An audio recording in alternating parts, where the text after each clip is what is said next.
वो मोहम्मद मुनव्वर को तलाश कर रहा था। उसने मोहम्मद मुनव्वर की तलाश में बेशुमार इश्तिहार दिए थे। वो उसे न्यूयॉर्क, वॉशिंगटन, शिकागो और ह्यूस्टन में भी तलाश करता रहा था। उसने उसे फ्रैंकफर्ट, मिलान, एम्स्टर्डम, पेरिस, लंदन और ब्रसल्स में भी तलाश किया था, और वो उसकी तलाश में टोक्यो, बीजिंग और मनीला भी गया था। लेकिन मोहम्मद मुनव्वर उसे नहीं मिला। वो जिंदगी में एक बार अपने मोहसिन से मिलना चाहता था। वो समझता था अगर मोहम्मद मुनव्वर ना होता तो वो आज अरबों रुपए का मालिक ना होता। उसकी कंपनी 6 बर्रे-आज़मों में काम ना कर रही होती और वो 5-6 हजार लोगों का चीफ एग्जीक्यूटिव ना होता। उसका कहना था अगर मोहम्मद मुनव्वर जिंदा नहीं तो उसे उसके खानदान का कोई फर्द चाहिए। उसका कोई भाई हो, उसका वालिद हो, उसकी बीवी, उसका कोई बच्चा या फिर उसकी कोई बच्ची हो। मुनव्वर के लवाहिकीन में से कोई ना कोई शख्स तो दुनिया में मौजूद होगा। वो बस उस शख्स से मिलना चाहता था, उसको उसका हिस्सा देना चाहता था, उसकी मदद करना चाहता था, ताकि उसकी रूह को करार आ जाए, वो मुतमईन हो जाए। ये कहानी मेरी एक दोस्त ने सुनाई थी और ये मेरे दिमाग में चबाई हुई च्युइंगम की तरह चिपक गई थी। कहानी के मरकजी किरदार का नाम शफीकुल हक, नाम फर्जी है, था। वो आज से 35 साल पहले अमेरिका गया। वो अमेरिका में बर्गर की दुकान पर काम करता था और शाम के वक्त एमबीए की क्लासेस लेता था।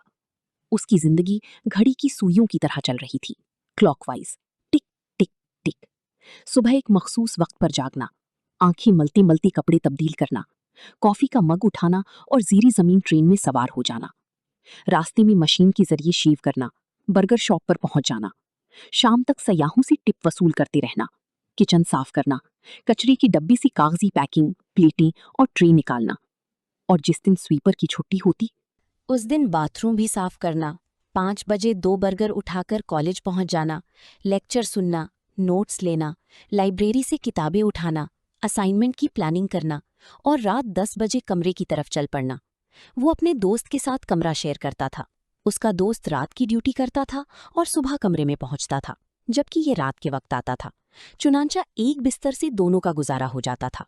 ये जिंदगी खौफनाक भी थी, फीकी भी, बेआराम भी और तल्ख भी, क्योंकि इस जिंदगी में वो खुद को भी पाल रहा था, अपनी तालीम का खर्च भी उठा रहा था और पाकिस्तान अपनी फैमिली को भी हेल्प आउट कर रहा था। इस सारी रूटीन में उसकी वाहिद तफरीह वीकेंड पर नाइट क्लब की 2 घंटे थी। वो 2 घंटे नाच कूद कर अपनी सारी फ्रस्ट्रेशन दूर कर लेता था। लेकिन फिर उसकी जिंदगी बहरान का शिकार हो गई। वो यूं ही चलते चलते एक मसले का शिकार हुआ और एक ऐसी बंद गली में आ गया जिसके आखिर में सजाए मौत उसका इंतजार कर रही थी। वो बुरी तरह फंस गया। हुआ क्या? हुआ ये कि वो एक रात क्लब से निकला।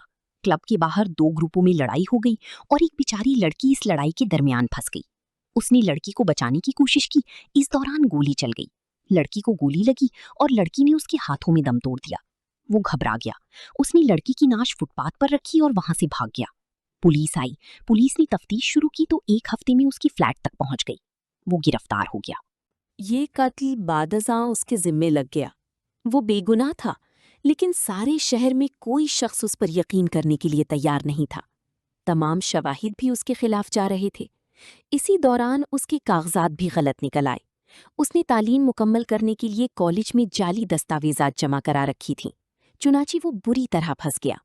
लेकिन फिर एक दिन दिलचस्प वाकया पेश आया। उसका केस फाइनल हियरिंग के लिए अदालत में पेश हुआ। केस का असल जज मेडिकल लीव पर चला गया और उसकी जगह एक खातून जज केस सुनने के लिए आ गई। समाअत के दौरान जज ने उससे उसकी कौमियत पूछी। उसने रोती हुई आवाज में बताया, पाकिस्तान। जज ने ओ माय गॉड कहा और उससे पूछा, तुम मुनव्वर को जानती हो? उसने इनकार में सर हिला दिया। जज ने कंधे उचकाए और समाअत शुरू करा दी। लेकिन इस बार अदालत का रवैया बिल्कुल मुख्तलिफ था। जज ने वुकला से चंद ऐसी सवाल पूछे जिसका उसको बराही रास्त फायदा पहुंच रहा था। किस्सा मुख्तसर, इसी समाअत के दौरान जज ने ना सिर्फ उसे बाइज्जत बरी कर दिया, बल्कि पुलिस को उसी $1,00,000 हर्जाना देने का हुक्म भी दे दिया। वो रिहा हो गया। शफीकुल हक रिहाई के चंद दिन बाद शुक्रिया अदा करने के लिए जज के घर चला गया। लेकिन जज का कहना था, तुम्हें मेरी बजाय मोहम्मद मुनव्वर का शुक्रिया अदा करना चाहिए। उसने हैरान होकर पूछा, मोहम्मद मुनव्वर कौन है?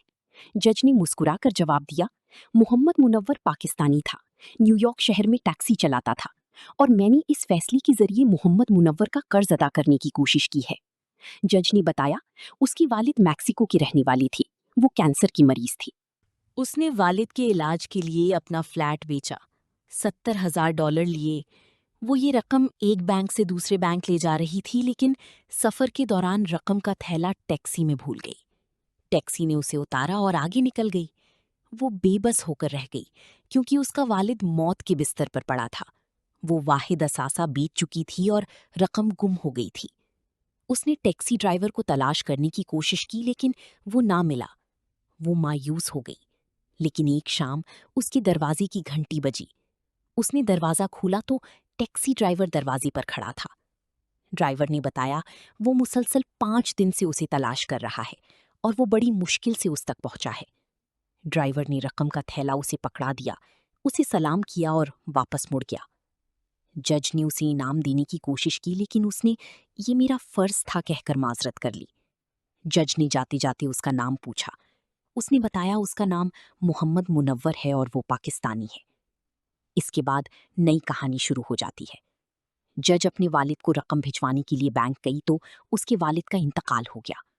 वालिद के इंतकाल के बाद उसने उस रकम से कानून की आला तालीम हासिल की, जुडिशरी का इम्तिहान दिया, पास किया और जज बन गई।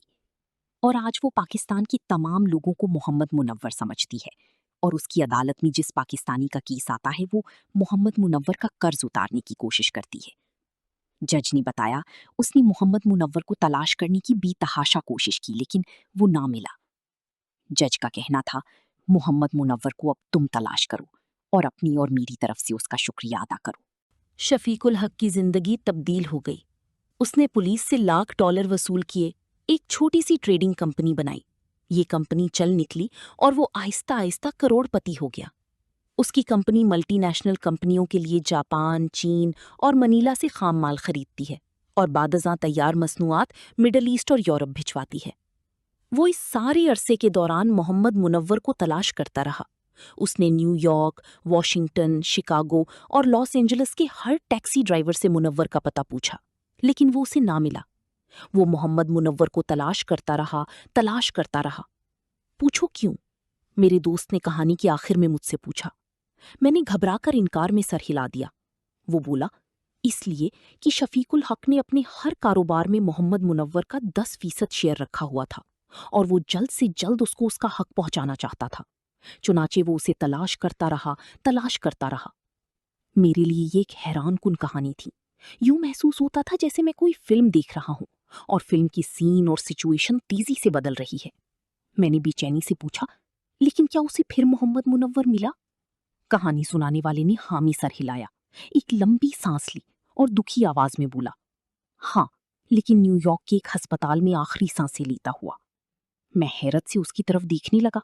वो बोला, शफीक को एक पाकिस्तानी टैक्सी ड्राइवर ने मोहम्मद मुनव्वर का एड्रेस तलाश कर दिया। वो मुनव्वर की तलाश में निकला तो पता चला वो न्यूयॉर्क की एक छोटी सी अस्पताल में शदीद जख्मी हालत में पड़ा है। शफीक अस्पताल पहुंचा, मोहम्मद मुनव्वर से मिला। उससे जज की कहानी की तस्दीक करवाई। मोहम्मद मुनव्वर अभी इसके सवाल का जवाब दे ही रहा था कि उसकी रूह कफ से उनसरी से परवाज कर गई। मुझे झटका लगा और मैंने उससे पूछा, मोहम्मद मुनव्वर को क्या हुआ था? मेरे दोस्त ने लंबी आह भरी। मोहम्मद मुनव्वर ने अपनी टैक्सी में सवार एक शख्स से $500 लूटने की कोशिश की थी। मुसाफिर के पास रिवॉल्वर था। उसने मोहम्मद मुनव्वर को गोली मार दी। पुलिस आई, उसे जख्मी हालत में अस्पताल शिफ्ट किया। मोहम्मद मुनव्वर ने अपना जुर्म तस्लीम कर लिया और 3 दिन की कशमकश के बाद इंतकाल कर गया। उम्मीद है कि हमारी काविश आपको पसंद आई होगी। बराए मेहरबानी इस चैनल को सब्सक्राइब करें, वीडियो लाइक करें। अल्लाह ताला आप सबका हामी और नासिर हो।